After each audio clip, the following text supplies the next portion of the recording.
Imom G'azzoliy rahmatullohi alayhi aytadilar. Tasavvur qiling.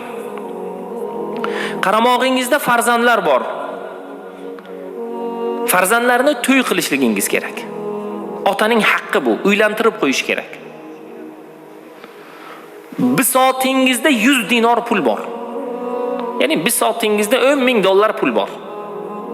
Farzandlaringiz ham bor. Katta o'g'lingiz yoshi katta bo'lib qoldi, uni uylantirish kerak. Undan keyin uning ukasi ham bor, uning singlisi ham bor. Bisotingizdagi mana shu 100 dinor, 10 ming dollarning hammasiga to'y qilishligingiz isrof. Ya'ni bisotingizdagi hamma pulni to'yga ishlatish isrof, birodar. Isrofga sarflangan narsa haromga sarflanganning hukmini beradi. Bugun nima qilyapmiz? Bisotimizdagi pulam ketyapti, yana qarzan bo'lib qolyapmiz. Yana farzandlarimiz ham bor. Nimaga deyapmiz? Orzu havas qilish kerak. Birodar, hamma imkoniyatingizga orzu havas qilmaysiz-ku. Qolgan farzandlaringizni tarbiyasi, o'qishi, kiyinishi, davolanishi orqaga qolib ketadi-ku. Boshqa farzandlaringizga zulm bo'ladi-ku bu.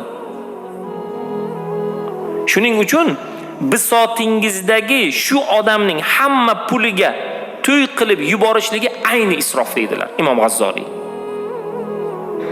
Bugun to'ylar masalasi bizni juda qiynab qo'ydi, birodar.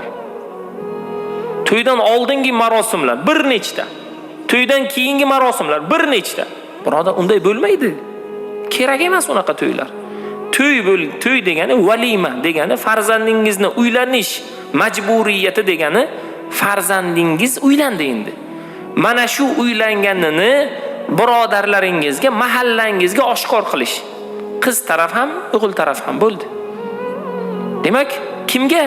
Mahallaning 20 ta odamiga, 30 ta odamiga, 30 ta qarindoshingizga bo'ldi, xotirjam.